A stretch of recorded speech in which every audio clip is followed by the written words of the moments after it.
За Castle Villa хотгон 50 м квадрат ийм хөөрхөн зохион байгуулалттай, тогтчлолтой, шинэ байшин байна.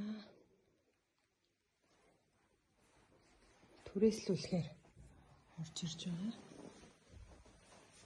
Угаалгын машин, бүх юм машинээрээ ашиглалтын зардал нь одоогоор нэг сөөхтэйгөө 300 мянга орчим гарч байгаа. 2 өрөө. Ингээд нэг өрөө. Зочны өрөө. За тэгээд галтгооны тавилга бүгдийн шинээр хэлэгдсэн байгаа. Энэ болохоор эзэмшлийн тал байгаа. Зуны улиралд ашиглахаар ингээд яслаа тогтчулсан байгаа. Одоо өлдөө бол маш сэрүүхэн байна. Зундаа л ашиглах юм.